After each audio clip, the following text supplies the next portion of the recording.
जय हिंद दोस्तों, रक्षित नाना के चैनल में आपका स्वागत है। दोस्तों, आज के इस वीडियो में मैं आपके लिए 3 नई जानकारियां लेकर आया हूं। आज के इस वीडियो में मैं आपको 3 नए लेटर समझाऊंगा। अब कौन से 3 लेटर मैं आपको समझाने वाला हूं, इसकी पूरी जानकारी मैं आपको पहले थंबनेल में दे देता हूं। आ गया पेंशन और वित्त मंत्रालय का लेटर। जी हां दोस्तों, कर्मचारियों के भत्तों से संबंधित, अलाउंसेस से संबंधित 2 नए लेटर जारी करें। पहला लेटर है पेंशन मंत्रालय का और दूसरा लेटर है वित्त मंत्रालय का। क्या है दोनों लेटर, आगे समझाऊंगा लेटर दिखाकर।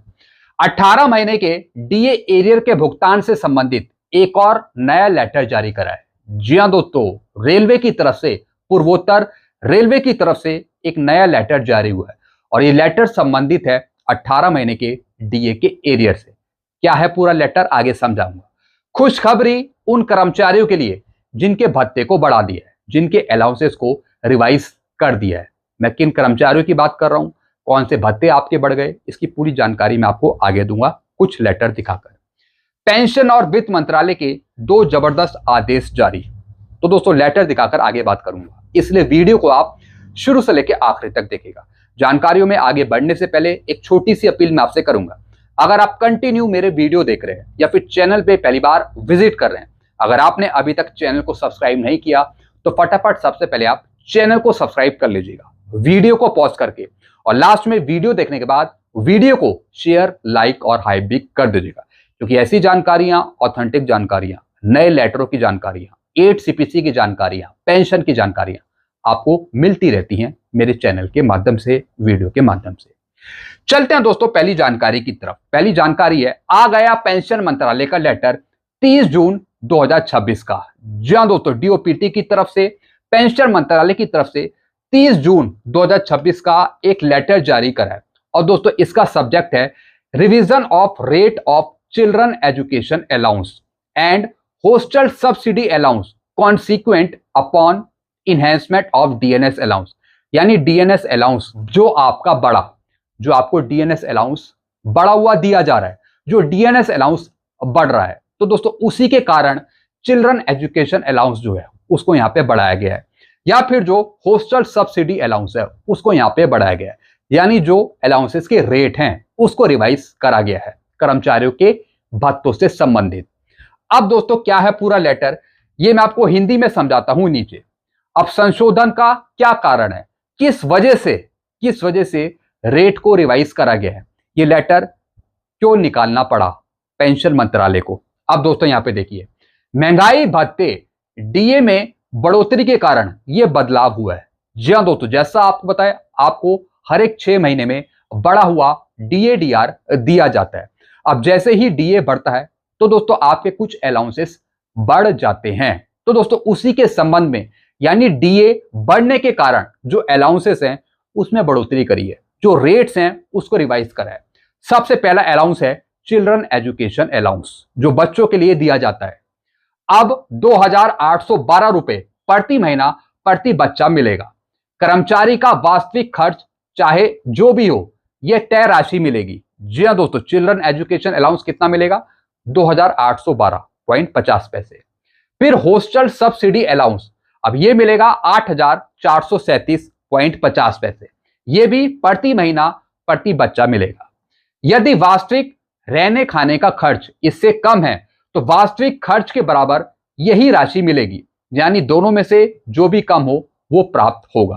तो दोस्तों यहां पे 2 अलाउंस दिए जाएंगे डीए बढ़ने के कारण, एक तो चिल्ड्रन एजुकेशन अलाउंस और दूसरा हॉस्टल सब्सिडी अलाउंस।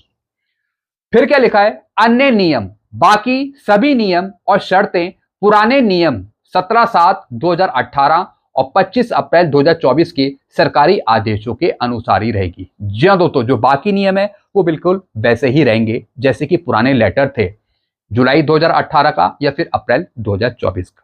तो दोस्तों पहला लेटर था पेंशन मंत्रालय का भत्तों से संबंधित, जो मैंने आपको यहां पे समझाया। चलते हैं दोस्तों अगली जानकारी की तरफ। 18 महीने का डीएडीआर एरियर भुगतान करने के संबंध में पूर्वोत्तर रेलवे की तरफ से लेटर जारी 29 जून का। जी हां दोस्तों, अब दोस्तों 29 जून 2026 का पूर्वोत्तर रेलवे का एक लेटर है 18 महीने के डीए के एरियर से संबंधित, और ये लेटर भेजा है सभी स्टेशन डायरेक्टर को, स्टेशन मास्टर को, और जो पूर्वोत्तर रेलवे के अध्यक्ष है उनको भेजा है। जिसका सब्जेक्ट है केंद्रीय सरकारी कर्मचारियों, रेलवे कर्मचारियों को कोविड-19 अवधि के दौरान रोके गए 18 महीने के महंगाई भत्ते और महंगाई राहत के बकाया एरियर के भुगतान के संबंध में, यानी एरियर देने के संबंध में ये लेटर जारी करा है। और दोस्तों साथ ही साथ इसमें कुछ रेलवे बोर्ड के कुछ लेटर का भी रेफरेंस दिया है, संदर्भ दिया है यहां पर। अब दोस्तों इसमें लिखा क्या है ये मैं आपको समझाता हूं। अब दोस्तों यहां पे देखिए, उपरोक्त विषयगत संदर्भित पत्रों के आलोक में सूचित किया जाता है कि सक्षम प्राधिकारी द्वारा केंद्रीय सरकारी कर्मचारियों और पेंशन भोगियों के लिए कोविड-19 महामारी के दौरान रोके गए 18 महीने के डीएडीआर के एरियर के भुगतान को पूर्ण स्वीकृति प्रदान कर दी गई है। जी हां दोस्तों, यानी कि दोस्तों साफ कह दिया कि डीए का एरियर यहां पे दिया जाए। डीए का जो एरियर है उसके भुगतान को पूर्ण स्वीकृति प्रदान कर दी है रेलवे डिपार्टमेंट ने, ऐसा इसमें लिखा है। इस संबंध में वाराणसी मंडल के अंतर्गत आने वाले समस्त विभागों, स्टेशन निदेशकों, स्थापना अनुभागों तथा लेखा अधिकारियों को निर्देश दिया जाता है कि वे अपने अधीन कार्यरत सभी नियमित रेल कर्मचारी एवं सेवानिवृत्त कर्मचारियों, पेंशनर के 18 महीने के डीएडीआर एरियर की गणना तुरंत सुनिश्चित करें। जी हां दोस्तों, जो इनके अंतर्गत तमाम विभाग हैं तो उनको सूचित करा है कि जो भी इसका एरियर बनता है उसकी कैलकुलेशन करें, उसकी गणना करें 18 महीने के डीए के एरियर की। अतः उपरोक्त के दृष्टिगत समस्त संबंधित प्राधिकारी को आदेशित किया जाता है कि इस वित्तीय नियम का कड़ाई से पालन करते हुए उक्त एरियर राशि का भुगतान आगामी माह के वेतन पेंशन के साथ करना सुनिश्चित करें, यानी आगे जो पेंशन और सैलरी मिलेगी तो उसके साथ इसका भुगतान किया जाए, ताकि किसी भी रेल कर्मचारी अथवा पेंशन भोगी को असुविधा का सामना ना करना पड़े। इस आदेश का कड़ाई से अनुपालन किया जाना सुनिश्चित करें। यानी कि दोस्तों इस लेटर से संबंधित यह कहा गया है कि जो 18 महीने का डीएडीआर का एरियर है वो रेलवे के कर्मचारियों को दिया जाए, जो रेलवे के पेंशनर्स हैं उनको दिया जाए। अब दोस्तों सरकार की तरफ से तो साफ मना करा है कि 18 महीने का डीए का एरियर नहीं दिया जा सकता, और रेलवे की तरफ से ये लेटर जारी करा है रेलवे के कर्मचारियों के लिए कि 18 महीने का डीए का एरियर दिया जाए। जब सरकार की तरफ से ही मंजूरी नहीं मिली तो फिर रेलवे विभाग कैसे 18 महीने का डीए का एरियर दे सकता है, ये भी एक सोचने वाली बात है। तो दोस्तों मुझे लगता है कि यह जानकारी कहीं ना कहीं गलत है। जी हां दोस्तों, जब सरकार की तरफ से, वित्त मंत्रालय की तरफ से ही कोई ऐसा आदेश पारित नहीं हुआ तो फिर रेलवे अपनी तरफ से 18 महीने का डीए का एरियर कैसे दे सकता है कर्मचारियों को, पेंशनर्स को। तो मुझे लगता है कि कहीं ना कहीं ये लेटर गलत है, कहीं ना कहीं मुझे लगता है कि ये लेटर फेक हो सकता है। जी हां दोस्तों, क्योंकि दोस्तों रेलवे अपनी तरफ से ऐसा कोई फैसला नहीं लेता जब तक कि भारत सरकार का कोई आदेश जारी नहीं होता। सबसे पहले भारत सरकार आदेश जारी करेगी, उसके बाद जो नीचे के विभाग हैं, जो नीचे के मंत्रालय हैं, फिर वो अपना आदेश जारी करते हैं। तो दोस्तों बिना अनुमति के रेल मंत्रालय या फिर रेलवे कैसे अपने कर्मचारियों, पेंशनर्स को एरियर दे सकता है, वो भी 18 महीने का? ऐसा बिल्कुल भी पॉसिबल नहीं है। क्या आप मेरी बात से सहमत हैं? कमेंट में जरूर बताएगा। तो दोस्तों कहीं ना कहीं ये लेटर गलत है, इस तरीके का मुझे लगता है कोई लेटर शेयर नहीं हुआ है, कहीं ना कहीं ये गलत लेटर है। अगर जारी भी हो गया तो इस तरीके से भुगतान नहीं किया जा सकता कर्मचारियों को, पेंशनर्स को, क्योंकि अभी तक सरकार की तरफ से ऐसा कोई आदेश नहीं है। तो मुझे लगता है ये लेटर कहीं ना कहीं गलत है। बाकी आपको क्या लगता है कमेंट में जरूर बताएगा। चलते हैं दोस्तों अगली जानकारी की तरफ। अब दोस्तों एक और लेटर जारी करा है और ये लेटर है मिनिस्ट्री ऑफ फाइनेंस का, वित्त मंत्रालय का। अब दोस्तों क्या है ये लेटर? खुशखबरी, वित्त मंत्रालय का लेटर जारी 17 जून 2026 का डिफेंस सिविलियन कर्मचारियों के लिए नाइट ड्यूटी अलाउंस देने के प्रस्ताव पर फैसला सुनाया है। जी हां दोस्तों, अब दोस्तों जो सिविलियंस एम्प्लॉई हैं, डिफेंस सिविलियन एम्प्लॉई हैं, तो दोस्तों उनके कर्मचारियों को जो नाइट ड्यूटी अलाउंस दिया जाता है, तो दोस्तों अब उसके संबंध में ये लेटर जारी करा है। अब क्या लिखा है?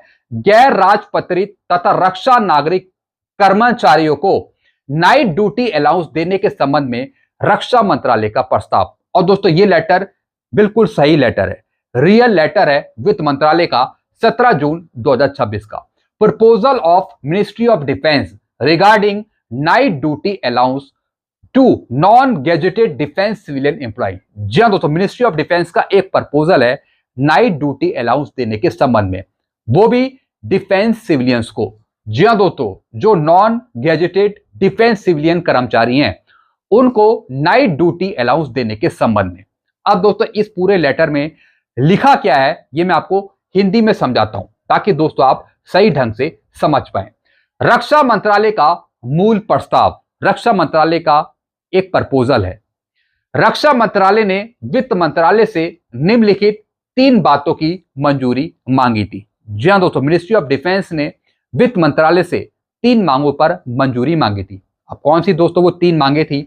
पात्रता, एलिजिबिलिटी, पे लेवल 7 तक के सभी पात्र गैर राजपत्रित रक्षा नागरिक कर्मचारी को यानी कि डिफेंस सिविलियन एम्प्लॉय को एनडीए दिया जाए, यानी कि नाइट ड्यूटी अलाउंस, इस भत्ते को दिया जाए। उन लोगों को भी शामिल करके जिन्हें एमएससीपी के तहत पे लेवल 8 का लाभ मिल रहा है। जी हां दोस्तों, यानी जिनको एमएससीपी मिली है, पे लेवल 8 में वो पहुंचे हैं डिफेंस सिविलियन एम्प्लॉय, तो दोस्तों उनको नाइट ड्यूटी अलाउंस का भत्ता दिया जाए। हालांकि प्रति घंटे के भत्ते की गणना के लिए अधिकतम मूल वेतन की सीमा 43,600 तय करी जाए, यानी कि जो बेसिक पे है वो होनी चाहिए 43,600, इतनी तय करी जाए। लागू होने की तिथि है भुगतान की शुरुआत यानी 1 जुलाई 2017 से पेमेंट जो मिलना है यानी कि नाइट ड्यूटी अलाउंस का। बाकी जो शर्तें हैं, बाकी सभी नियम और शर्तें, डीओपीटी का एक आदेश है 17 जुलाई 2020 का, तो उसके अनुसार वो सभी शर्तें पहले जैसी रहेंगी। फिर दोस्तों आगे क्या लिखा है? वित्त मंत्रालय का अंतिम फैसला। जी दोस्तों, अब वित्त मंत्रालय ने क्या मिनिस्ट्री ऑफ डिफेंस का यह प्रपोजल एक्सेप्ट किया या नहीं किया? अब वित्त मंत्रालय ने क्या अंतिम फैसला लिया? वित्त मंत्रालय ने इस मामले की जांच करी और निम्नलिखित निर्णय को मंजूरी दी है। सबसे पहला है भत्ते की मंजूरी। वित्त मंत्रालय ने लेवल 7 तक के सभी पात्र कर्मचारियों और एमएससीपी वाले लेवल 8 के कर्मचारियों को नाइट ड्यूटी अलाउंस देने के प्रस्ताव को स्वीकार कर लिया। जी हां दोस्तों, जो मिनिस्ट्री ऑफ डिफेंस ने यह प्रपोजल रखा था कि डिफेंस सिविलियन को नाइट ड्यूटी अलाउंस दिया जाए, तो दोस्तों वो बात वित्त मंत्रालय ने मान ली है। भत्ते की गणना के लिए अधिकतम मूल वेतन की सीमा 43,600 ही रहेगी। जी हां दोस्तों, जो ये भत्ता दिया जाएगा, नाइट ड्यूटी अलाउंस दिया जाएगा, ये किस पर आधारित होगा? इस बेसिक पे 43,600 पे। फिर क्या लिखा है? बदली गई तिथि, सबसे महत्वपूर्ण बदलाव। रक्षा मंत्रालय ने इसे 2017 से लागू करने की मांग करी थी, लेकिन वित्त मंत्रालय ने इसे 4 जुलाई 2022 से लागू करने की मंजूरी दी है। जी हां दोस्तों, मिनिस्ट्री ऑफ डिफेंस कह रहा था कि इसका जो पेमेंट है वो 2017 से दिया जाए, लेकिन वित्त मंत्रालय ने कहा कि 2017 से नहीं, ये दिया जाएगा 4 जुलाई 2022 से। ऐसा इसलिए किया गया ताकि रेलवे कर्मचारियों के साथ समानता बनी रहे, क्योंकि रेलवे में भी ये इसी तारीख से लागू है। जी हां दोस्तों, इस वजह से ये कट ऑफ डेट रखी है 4 जुलाई 2022 से फायदा मिलेगा। अब नियम और शर्तें क्या लिखी हैं? अलाउंस देने की बाकी सभी शर्तें डीओपीटी के पुराने आदेश 13 जुलाई 2020 के मुताबिक ही रहेंगी। अब इसका कंक्लूजन क्या है? इस लेटर का निष्कर्ष क्या है? ये आदेश व्यय सचिव सेक्रेटरी एक्सपेंडिचर की मंजूरी के बाद जारी किया गया और इसे आवश्यक कार्रवाई के लिए रक्षा मंत्रालय को भी भेज दिया है। जी हां दोस्तों, मिनिस्ट्री ऑफ डिफेंस ने यह प्रपोजल रखा था नाइट ड्यूटी अलाउंस देने का, जिसको वित्त मंत्रालय ने मंजूरी दे दी है। अब कर्मचारियों को नाइट ड्यूटी अलाउंस का फायदा मिलेगा जो डिफेंस सिविलियन एम्प्लॉय हैं। मैं डिफेंस सिविलियन की बात कर रहा हूं। जी हां दोस्तों, जो non gazetted defence civilian employ हैं उनको दोस्तों ये भत्ता मिलेगा। अब दोस्तों यहां पर जो डेट है वो है 4 जुलाई 2022 की। तो दोस्तों ये मैंने आपको कुछ लेटर समझाए, नए लेटर थे जिसकी जानकारी मैंने आपको दी है। बाकी आपको कुछ पूछना हो तो आप नीचे कमेंट कर सकते हैं, कुछ आप बोलना चाहते हो, सुझाव रखना चाहते हो, तब भी दोस्तों आप नीचे कमेंट कर सकते हैं। ऐसी कोई नई जानकारी आएगी, ऐसा कोई नया लेटर आएगा तो मैं आपको जरूर समझाऊंगा। तब तक के लिए वीडियो को देखते रहेगा और चैनल को सब्सक्राइब करना मत भूलेगा। Thank you so much.